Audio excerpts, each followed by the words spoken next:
Tudo da Canção Nova em um só lugar. Canção Nova Play. O Senhor esteja convosco. Ele está no meio de nós. Proclamação do Sagrado Evangelho de Jesus Cristo segundo São Mateus. Glória a vós, Senhor. Naquele tempo, enquanto Jesus estava falando às multidões, sua mãe e seus irmãos ficaram do lado de fora, procurando falar com ele. Alguém disse a Jesus: olha, a tua mãe e teus irmãos estão aí fora e querem falar contigo. Jesus perguntou àquele que tinha falado: quem é minha mãe e quem são meus irmãos? Estendendo as mãos para os discípulos, disse: eis a minha mãe e meus irmãos, pois todo aquele que faz a vontade do meu Pai, que está no céu, esse é meu irmão, minha irmã e minha mãe. Palavra da nossa salvação.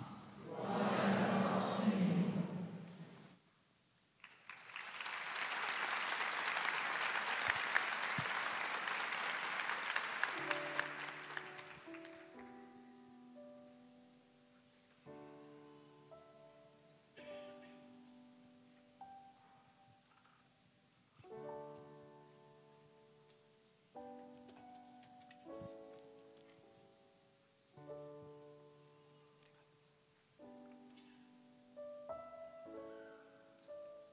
Meus irmãos, minhas irmãs, nós celebramos a memória da apresentação de Nossa Senhora, e eu já gostaria de começar essa homilia dizendo que este fato não está narrado nos livros canônicos, nos evangelhos. Não está lá em Mateus, não está em Marcos, não está em Lucas, não está em João, não está em nenhuma carta de Paulo. Aquilo que hoje a igreja celebra é proveniente da realidade da tradição de um povo. Lá no Oriente, já no século VI, se celebrava a festa da apresentação da Virgem Maria, porque foi edificada uma igreja do lado do templo de Jerusalém, em honra da Virgem Maria. No Ocidente, na igreja do Ocidente, essa festa entrou no calendário litúrgico a partir do século XVI. Mas ela é proveniente de um evangelho apócrifo, o proto-evangelho de Tiago, que não é canônico, mas é um apócrifo onde narra que Joaquim e Ana não conseguiam engravidar, já tinham uma idade avançada, quando, por graça de Deus, Santa Ana, mãe de Nossa Senhora, engravidou. E eles prometeram a Deus que aquela criança seria consagrada a Ele. E eles a apresentariam no templo para que ela servisse ao templo do Senhor, até a idade de ser apresentada em casamento, como é próprio da tradição. E aí, quando a Virgem Maria nasceu, era uma menina, e eles combinaram, isso está escrito lá no proto-evangelho de Tiago, eu fiz questão de ler para preparar-me para essa homilia. E quando ela completou 2 anos, Joaquim falou: olha, Ana, nós precisamos apresentar e deixar a menina no templo para ela servir a Deus, como consagrada de Deus. E aí Ana, falou para Joaquim: olha, com 2 aninhos, ela ainda está muito pequenininha, vamos esperar que ela complete 3 anos, e aí ela já vai estar um pouco mais crescidinha, a gente, estou fazendo a interpretação, tá? A gente combina o seguinte, quando a gente for apresentá-la no templo, a gente pega um monte de crianças, de virgens, a gente faz toda uma situação para que ela não sinta tanto, e aí a gente apresenta ela no templo, e foi assim que eles fizeram, segundo esse proto-evangelho de São Tiago. E aí, com 3 anos, eles convidaram as crianças, as virgens, e elas fizeram uma procissão, e aí os pais foram apresentar aquela menina chamada Maria no templo, a Imaculada, aquela que foi concebida sem o pecado, aquela que o anjo disse: ave cheia de graça, o Senhor é contigo, você achou graça diante de Deus. E aí ela foi apresentada ao sacerdote, ela sentou, segundo a narrativa do proto-evangelho, no terceiro degrau, e ali foi feita a consagração, a oferta da Virgem Maria a Deus, e os pais foram embora e deixaram aquela menina para servir ao templo, a Deus, como alguém consagrada, entregue, totalmente dedicada às coisas do alto. Ali, escutando a palavra, participando das orações, servindo nas coisas simples do templo, aquela virgem foi sendo trabalhada. Porque ela já tinha sido, na verdade, trabalhada, concebida sem o pecado original, mas os pais não sabiam. Até mesmo ela não tinha consciência, mas o próprio Deus já tinha, na eternidade, decidido que aquela menina seria a mãe do Salvador. Ela seria o aqueduto que traria a água da vida para saciar a sede da humanidade. O próprio Jesus, quem tiver sede, vem a mim e beba. Mas essa água passa. A gente precisa imaginar Maria como um aqueduto. A gente volta lá no Antigo Testamento, tem a escada de Jacó, que liga o céu à terra. Maria é essa que liga o céu à terra, por onde passou e passa essa graça de Deus, e que chega a nós e que nos sacia. Mas o que o texto sagrado que a igreja coloca para que nós meditemos na liturgia dessa memória, quer falar a mim e a você? Veja bem, o Evangelho vai dizer que Jesus estava ensinando as multidões. Nós acabamos de ouvir esse Evangelho proclamado. Naquele tempo, enquanto Jesus estava falando às multidões, sua mãe e seus irmãos ficaram do lado de fora, procurando falar com ele. E o que aconteceu? Vocês estão lembrados do que vocês ouviram? Alguém disse a Jesus: olha, tua mãe e os teus irmãos estão aí fora e querem falar contigo. Jesus perguntou àquele que tinha falado: quem é minha mãe? E quem são os meus irmãos? Nossa, que resposta estranha de um filho, não é verdade? Parece que está ali, de alguma forma, meio que, veja o que o padre está fazendo, entre aspas, rejeitando a sua mãe, não é verdade? Parece que ele não está dando ali a atenção, parece que ele não está dando ali o valor, mas entenda, Jesus é o revelador do Pai, pela sua palavra. E ali Jesus estava ensinando, revelando àquela multidão e aos seus discípulos que estavam ali ao entorno dele. E ao ensinar aos discípulos, ao ensinar a multidão, Jesus já tinha em diversos momentos apresentado os desafios e as exigências do segmento, de como que os discípulos deveriam se comportar diante da revelação, diante das coisas do alto, diante de Deus.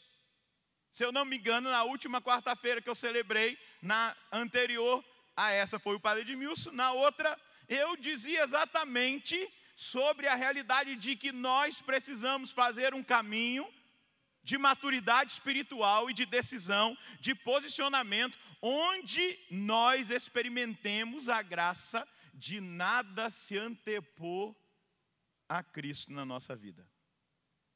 Dele sempre ser o primeiro.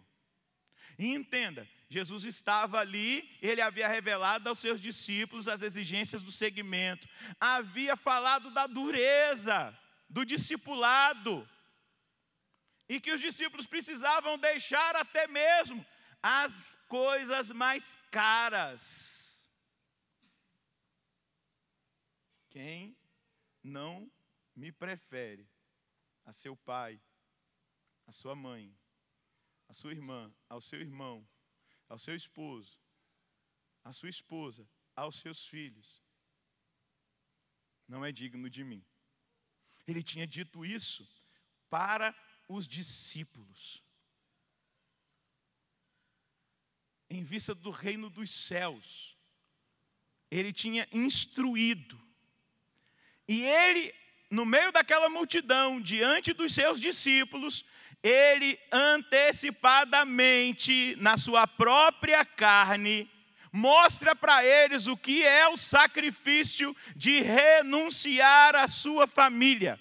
Ele mostra o que é a entrega absoluta e incondicional à vontade do Pai. Ele estava ali, e vale a pena a gente fazer memória. Se você tem aí a Bíblia, vamos fazer memória de uma passagem na vida de Jesus. Abra aí no Evangelho de São Lucas, no capítulo 2. Quando Jesus tinha 12 anos, vocês lembram o que aconteceu? Ele subiu para a festa no templo, e depois sua família, junto com a caravana que tinha ido, não é? Quem é que veio de caravana? Já pensou? Você veio com seu filho, aí você só percebe 3 dias depois que ele ficou para trás, porque era tudo parente. Era tudo parente. Imagina, Nazaré era uma vila. A gente vai em Nazaré hoje. Eu tive a graça de ir lá esse ano. Grande, já está tudo emendado. Tem a Nazaré Nova, Nazaré Velha. Tem... Mas era tudo família, a molecada tudo brincando. Quando José e Maria perceberam, Jesus não estava com eles. E aí eles voltaram angustiados para Jerusalém. Depois de 3 dias, o encontraram no templo sentado, versículo 46, do capítulo 2. Entre os mestres, ouvindo-os e fazendo-lhes perguntas. Todos aqueles que ouviam o menino ficavam maravilhados com a sua inteligência e suas respostas. Quando viram, seus pais ficaram comovidos, e sua mãe disse: filho, por que agiste assim conosco? Olha, teu pai e eu estávamos angustiados à tua procura. Ele respondeu: por que me procuráveis? Não sabíeis que eu devo estar naquilo que é de meu pai? Quando ele recebeu o recado no meio da multidão, ele estava fazendo uma pregação. Estava ocupado com aquilo que é do Pai. Ela já sabia. Ele já havia saído de casa. Porque é assim, né? Um dia eu saí de casa. Não é aquela música do Zezé de Camargo e Luciano. Um dia eu saí de casa. Eles também saíram, né? Então fizeram a música. Da experiência que eles fizeram. A minha experiência, um dia eu saí de casa e eu não quis olhar para trás, porque não é fácil, né, padre? Sair de casa, deixar o pai e a mãe, deixar tudo aquilo que a gente tem. Ele já tinha saído de casa, ele estava na sua vida pública, a mãe dele estava morando em Nazaré, ele estava em Cafarnaum, no QG, no quartel-general de Jesus, na casa de Pedro. E aí, eu imagino a saudade que ele estava dela. Eu imagino que depois de tudo aquilo, ele deve ter coberto ela de beijo, de abraço, de cheiro, deve ter mordido nela. Estou imaginando com os meus afetos, né? Quando você está com saudade da sua mãe, você vai, abraça, beija, morde, lambe, aperta. Mas só que ele precisava verdadeiramente mostrar aquilo que ele havia ensinado. Ele não está desprezando ela. Ele não está negando o mandamento da lei de Deus, mas ele está mostrando exatamente para os seus discípulos a sua entrega absoluta e incondicional à vontade do Pai. Ele está mostrando aos seus discípulos que toda renúncia tem uma finalidade profunda, muito elevada. Jesus está ali com os seus.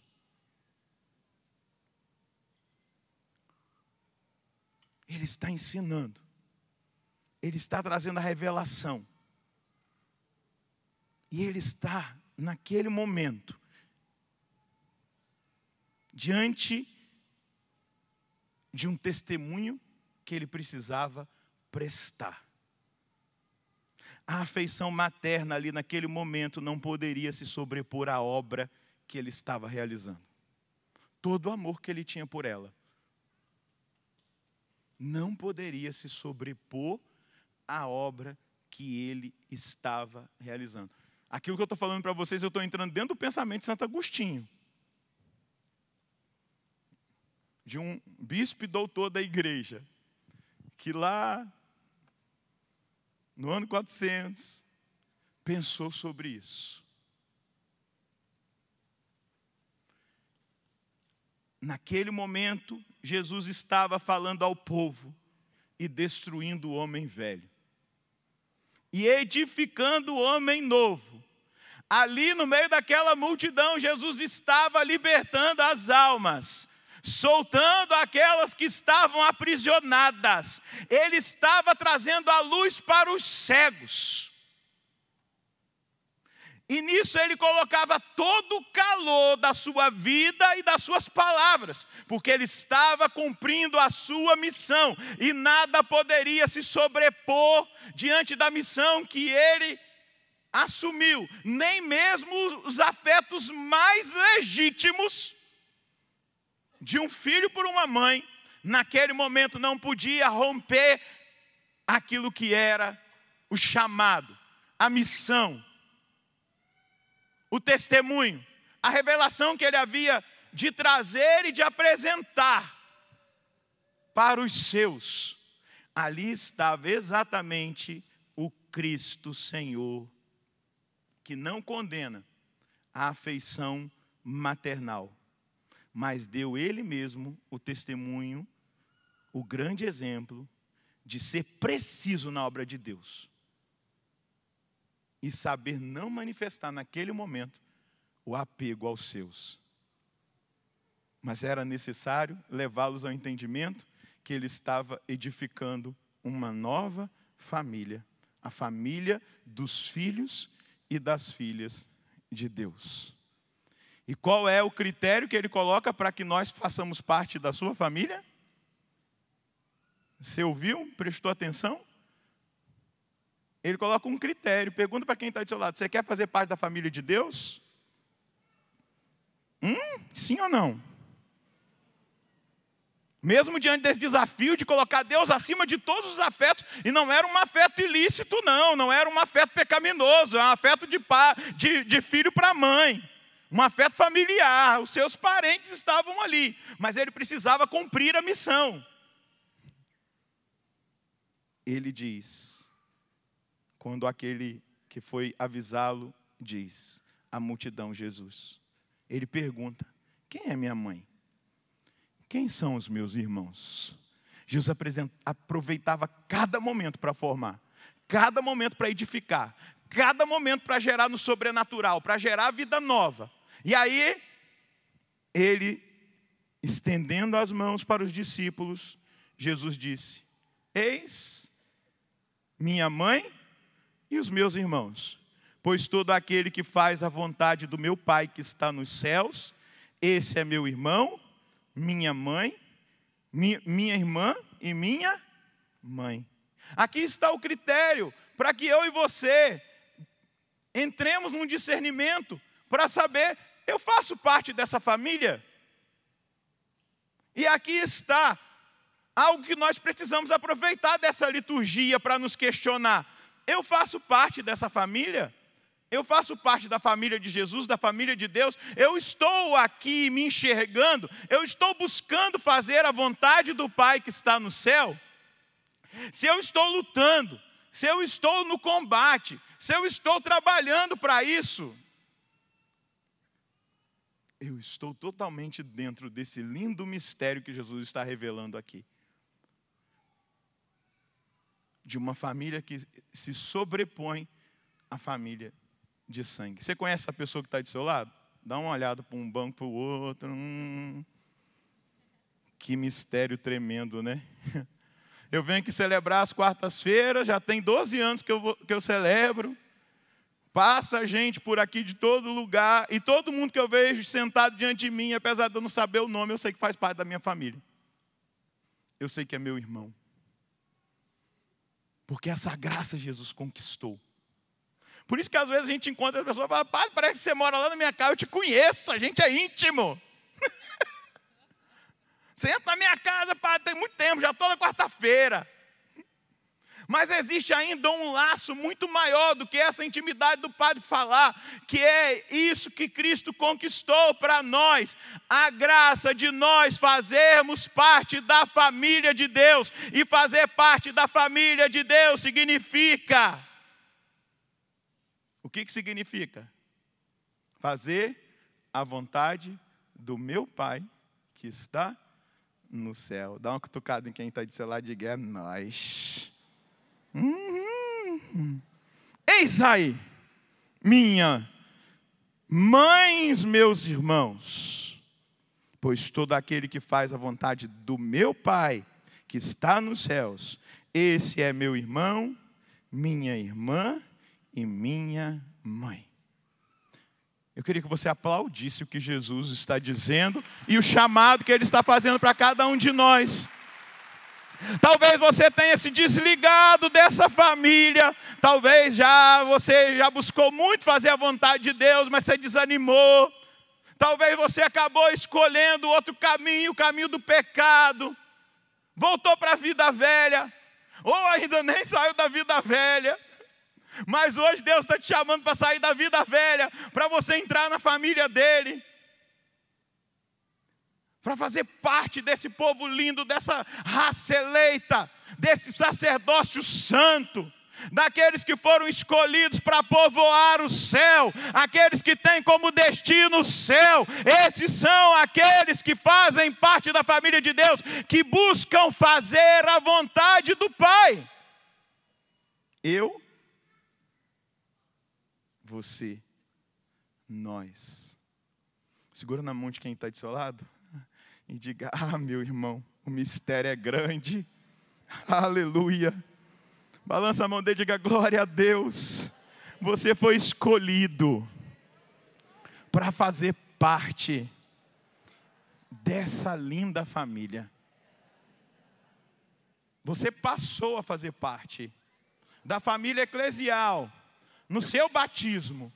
Mas agora, conscientemente, balança a mão dele, conscientemente, chegou a hora de você entender o mistério, o chamado que Jesus está nos fazendo hoje. Todo aquele que faz a vontade do meu Pai que está no céu, esse é meu irmão, minha irmã e minha mãe. Balança a mão desse irmão e diga: é nós. Pode aplaudir esse seu irmão, talvez você nunca viu na vida, mas faz parte da família. Foi escolhido. Agostinho vai dizer lindamente: acaso não fez a vontade do Pai a Virgem Maria, que acreditou com fé às palavras do anjo e pela fé concebeu? Foi escolhida para que dela nascesse a salvação entre os homens. Ela foi criada por Cristo e antes de Cristo nela ter sido criado. Agostinho fala com uma linguagem bem filosófica. Mas Agostinho está dizendo, ela foi criada pela palavra, pelo verbo. Quem é o verbo que se fez carne? Jesus. Então Agostinho está dizendo, olha que coisa. Foi criada por Cristo, o verbo. Deus disse, faça-se a luz, e a luz se fez. Agostinho vai dizer, ela foi criada por Cristo, e antes de Cristo nela ter sido criado. Mistério de amor. E aí Agostinho continua, por certo, a Santa Virgem Maria fez totalmente a vontade do Pai, e por isso mais valeu para ela ser discípula de Cristo do que ser a mãe de Cristo. Maior felicidade para ela ter sido discípula do que mãe. E assim, esta é uma bem-aventurança, porque já antes de dar à luz o Cristo, o Mestre, ela já o trazia em seu espírito. Ela foi levada com 3 aninhos, entregue ao templo, e ali ela já possuía o Cristo. Ela já desejava o Messias. Ela queria o Messias, como todo fiel religioso de Israel. Esperava o Messias, esperava o Cristo, já o havia concebido no seu espírito, já o havia concebido na sua mente, na sua fé. Ela acreditava que ele viria, mas ela tão pequena. Eis aqui a escrava do Senhor. Ela vai dizer para o anjo, ela nunca imaginou que seria ela, mas ali ela estava fazendo a vontade de Deus. E quando nós escolhemos fazer a vontade de Deus, nós somos surpreendidos por Deus. E deixa eu dizer uma coisa para você, não fique imaginando uma pregação de prosperidade aqui, que ao fazer a vontade de Deus, a nossa vida vai ser um mar de rosa, vai ser um mar de rosa, mas rosa tem espinho. Porém, fazer a vontade de Deus é ser feliz. Fazer a vontade de Deus é ser feliz. Não uma felicidade que passa com uma noitada que a gente curtiu e achava que ali, tá bombando, aqui tá bom demais, eu estou feliz demais. Não é uma felicidade que passa depois da onda da bebida, não é uma felicidade que passa depois da onda de uma droga, não é uma felicidade que passa depois de um campeonato de futebol conquistado. É uma felicidade que não passa. A felicidade de ser da família de Deus. A felicidade que vai crescendo como esperança no nosso coração, do dia feliz onde nós vamos encontrar o Senhor e onde nós estaremos na felicidade plena do céu. O pai de um irmão nosso da comunidade, um sacerdote, faleceu, e aí ele testemunhava para mim, quando um dia desse nós estávamos partilhando, que uma palavra de um padre que foi enviado pelo bispo na hora da celebração das Ezequias, ali da missa de Ezequias, tocou profundamente no coração dele. E trouxe um consolo inexplicável. Uma palavra muito simples. O padre virou-se para ele, o padre que tinha a palavra naquele momento, e disse assim: às vezes nós usamos uma linguagem muito errada quando pessoas da nossa família morrem. A gente diz assim, eu perdi, ele tinha perdido o pai, né? Perdido, né? Eu perdi meu pai. E aí esse sacerdote sábio disse para ele, a gente só perde aquilo que a gente não sabe aonde está. A gente só perde aquilo que a gente não sabe onde está. Quando eu sei aonde está, não está perdido.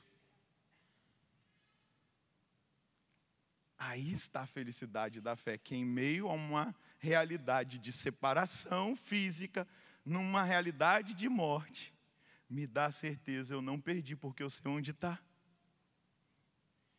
Aonde está? Na eternidade. No céu ou no purgatório. Mas está. Eu sei que está com Deus. Essa é a felicidade que não passa. A felicidade de uma experiência concreta com um Deus vivo, verdadeiro, que quer que nós façamos parte da família dele, que não está desprezando a sua mãe, mas está nos ensinando, nada se anteponha ao reino de Deus, nada se anteponha à missão, nada se anteponha àquilo que você deve ser. Busque a vontade do meu Pai que está no céu e você vai ser feliz. Quando ela chega na casa de Isabel, o que Isabel diz para ela? É feliz aquela que acreditou. A felicidade de pertencer, de ter família, de ser, muito mais que ter. muito mais do que a ação miraculosa. Deus faz, quantas graças. Eu tive que separar 3 testemunhos, porque tinha muitos que eu não dava para eu ler, eu vou lendo pouco a pouco. Mas quantas maravilhas Deus tem feito. Mas muito mais do que Ele faz, é saber que Ele está. É saber que uma mulher, um ser humano foi escolhido para ser aqueduto. Você sabe o que é aqueduto, né? Já foi nos Arcos da Lapa, no Rio, já viu alguma foto? Ali é um aqueduto por onde a água passava. Na Europa a gente vê muito, lá na Terra Santa, os aquedutos que eram feitos para levar a água. Maria é esse aqueduto onde essa água viva passou e passa e jorra para a vida eterna. Ela nos leva a essa água pura, que é Jesus. E ela nos leva a entender. Eu não imagino que ela ficou, puxa vida, e não deu nem bola para mim. Ela sabia que Ele o amava. Ela sabia. Porém, ela já tinha ouvido lá no templo, e a palavra diz que ela guardava tudo no seu. Eu não devo me ocupar das coisas do meu Pai. E naquele momento que Ele fez aquela formação, aquele ensinamento, Ele estava naquela hora ocupado com as coisas do Pai. Do que você tem se ocupado? O que tem ocupado a sua vida ultimamente? Você tem pensado no céu? Você tem pensado nas coisas eternas? Nós estamos chegando no final do ano, já vamos daqui a pouco mudar o ano litúrgico, começar o tempo do advento, dos novíssimos, das realidades eternas. O que tem ocupado a minha mente?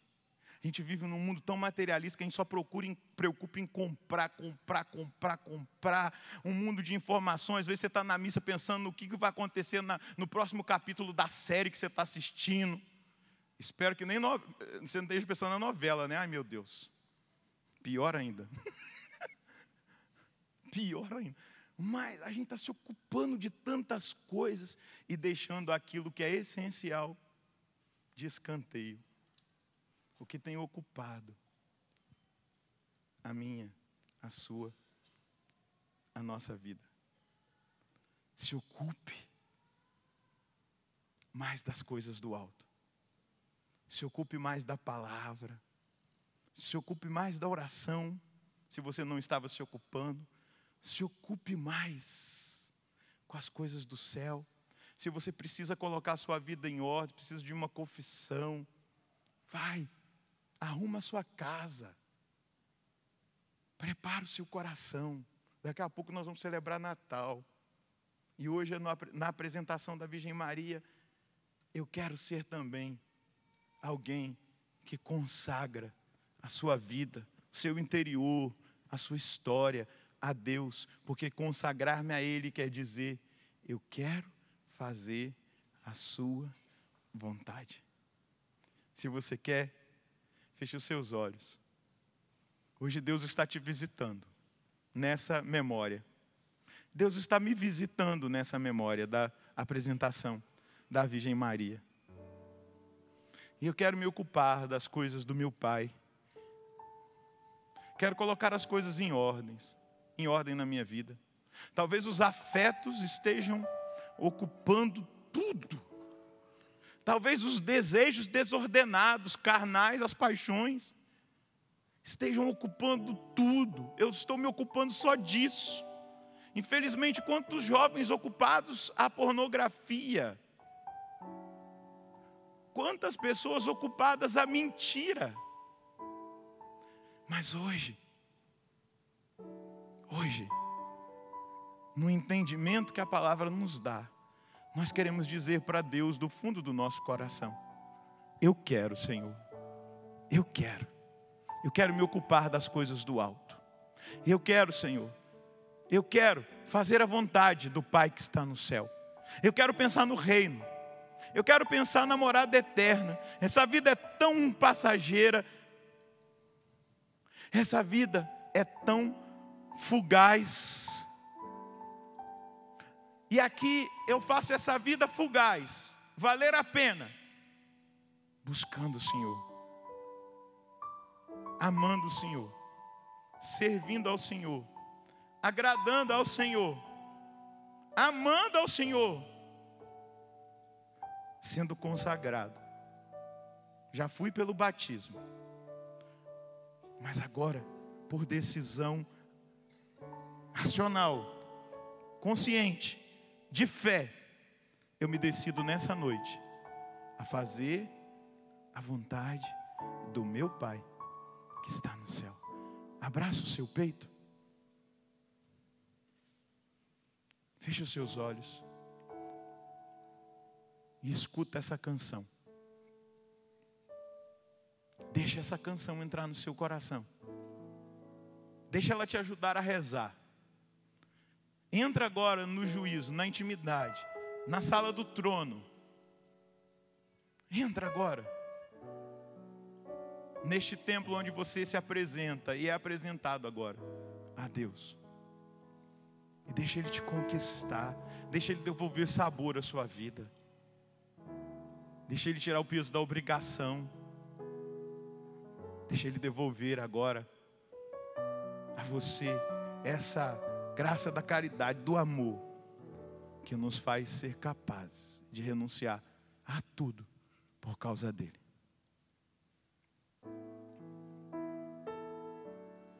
Tenha sede de Deus, tenha sede, tenha sede de Deus, tenha sede, tenha sede de Deus, tenha sede, porque Deus tem sede de você. Tenha sede de Deus, tenha sede, tenha sede de Deus, tenha sede,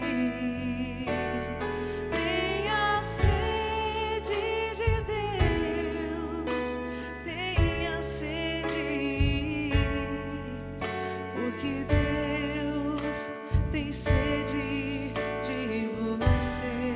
Acredite em Deus, acredite em Deus, acredite, acredite em Deus, acredite, acredite em Deus, acredite, porque Deus acredita em você. Fale sempre com Deus. Fale sempre, fale sempre, fale sempre com Deus. Fale sempre, fale sempre com Deus. Fale sempre, porque Deus sempre fala com você. Liga agora os seus braços e diga para Deus agora que você quer consagrar a sua vida a Ele. Fala para Ele com a sua voz, com as suas palavras. Diante de tudo aquilo que você ouviu, tudo aquilo que Deus revelou ao seu coração nessa noite, pela palavra, fala agora. Se você quer, fala para Deus: eu me consagro, eu me entrego, eu me rendo agora inteiramente a Ti, porque eu tenho sede, Senhor, e eu quero estar no Teu santuário, eu quero ser consagrado ao Senhor. Eu entrego a minha vida ao Senhor nessa hora. Vai, fala com a sua voz, fala da disposição do seu coração. Jovem, tenha coragem de consagrar sua juventude a Deus. Os adolescentes que estão aqui, os adultos, os anciãos, tenha coragem de dizer: Deus, não importa o momento que eu estou vivendo, a situação em que eu esteja, eu quero nessa noite entregar a minha vida a Ti. Fala para Ele. E enquanto nós fazemos isso, a imagem que me vem é de Nossa Senhora que vai nos pegando. E a imagem é como se nós fôssemos crianças, e muitos assustados, outros com medo. Mas quando ela chega perto, quando ela segura a sua mão, você sente a segurança, a presença da mãe, e ela te traz até o altar, e ela te apresenta a Jesus, e ela diz: Jesus está aqui, Ele quer fazer parte da nossa família. Ele quer fazer parte da família de Deus, da família daqueles que habitarão o céu. E Ele vai pegando na sua mão, ela vai pegando na sua mão e entregando a Ele. Ele segura na sua mão e os dois ali te apresentam ao Pai e dizendo: Ele quis e nós estamos te entregando. Ele é seu, Pai. Nós estamos cumprindo a nossa missão. Hoje Nossa Senhora está segurando na sua mão, te trazendo até o altar e te apresentando a Jesus, que te oferta ao Pai junto com ela, porque você se decidiu livremente em dizer que a sua sede te leva a desejar estar com Ele e a se consagrar a Ele.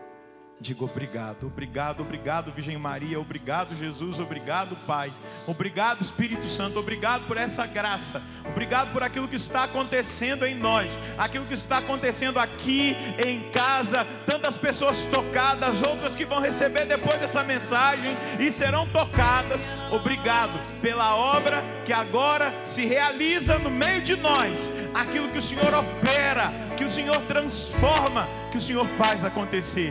Muito obrigado, nosso Senhor e nosso Deus. Muito obrigado. Pode aplaudir mais uma vez o Senhor. Aplauda esse irmão que está de seu lado também. Isso, a decisão dele. Maria segurou na sua mão e te trouxe até o altar e te apresentou a Jesus, que te ofertou como um sacrifício de suave odor ao Pai. Amém? Glória a Deus. Cruzeiro, 21 de novembro de 2018. Boa noite, Padre Roger. Meu nome é Rubilaine. Venho testemunhar um milagre nas nossas vidas. Assisto à missa do clube da evangelização. No final de 2007, o Senhor proclamou que uma pessoa com cisto e endometriose iria receber o milagre. E naquele instante ainda questionei com a minha irmã: será que sou eu? Em janeiro de 2008, comecei a passar mal, muitas dores, passei ao médico e ele passou vários exames e constatou que o cisto tinha voltado e ainda falou: você sabe que não vai poder ter mais filhos. Saí de lá muito triste. No dia seguinte, recebi um convite da minha prima, que estava grávida, para passar o dia na Canção Nova. Não queria ir, mas minha mãe falou: vamos sim. Passei pela confissão, participei da missa da família. Quando retornei a Cruzeiro, comecei a passar mal na van.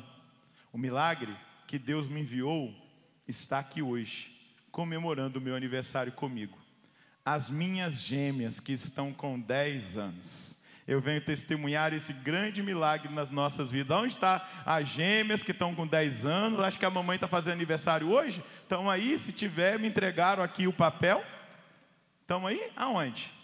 Lá atrás, olha lá que belezinha. A Rubilaine e o Emerson que estão dando testemunho. Como é que é o nome delas? Hã? Raquel e Rafaela, vocês são um milagre. Vamos aplaudir a Raquel e a Rafaela, agradecendo por esse testemunho e por essa vitória na vida dessa família. Louvado seja Deus. Parabéns. Deus abençoe vocês. Tudo da Canção Nova em um só lugar. Canção Nova Play.